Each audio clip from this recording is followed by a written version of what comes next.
It was a beautiful morning in Telwata, a fisherman's village on the southwest coast of Sri Lanka. School children from the neighboring town, Hikkaduwa, were enjoying their weekend here. Their teachers and a few parents played with the children.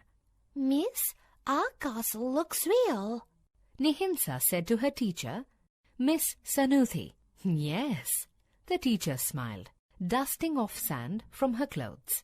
Just then, a wave swept up. It broke a little away from the sandcastle, but the water ran up to it. The castle slowly dissolved in the water. "Nihinsa, the tide is coming in. Remember, there was no water beyond those black rocks when we started making our castle at 10. Miss Sanuthi said, "Come, let us walk on the beach." "Yes, we'll look for shells." Nihinsa jumped.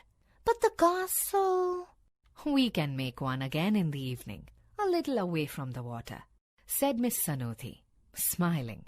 Nihinsa skipped a little ahead of her teacher. Flip, flap, flip. They both heard a strange sound. "It is coming from behind those tall, crooked rocks.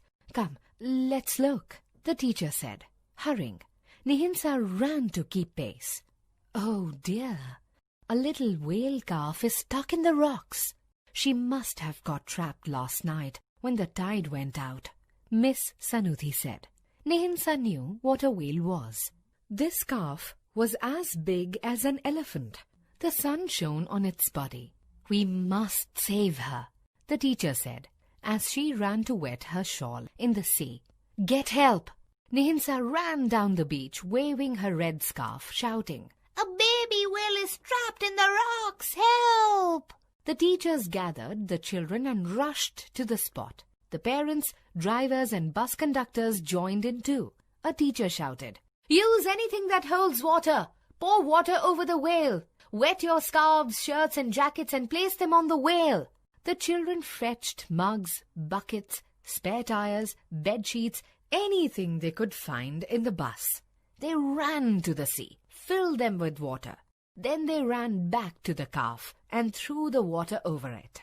"Don't cover the blowhole and the fin. The whale needs to breathe," Miss Sanuthi shouted to the children, who covered the calf with wet clothes. Many children dug a pit around the calf. 2 hours went by. The tide filled the pit with water. Everyone was tired, but nobody stopped pouring water. "Please, live," Nihinsa told the whale. The water reached higher. The whale lifted its fluke and brought it down. Thrash! Hooray! The children scooped more water and poured it over the calf. Soon, the level of water from the sea grew so high that the children moved to the shore. You can! They chanted. The whale calf released a big spring of water from her blowhole. "She will live," Miss Sanuthi said. The children cheered. The calf twisted and turned as the tide lifted her above the rocks. Her flippers moved smartly. The tail beat the water. Thrash! The whale calf swam away.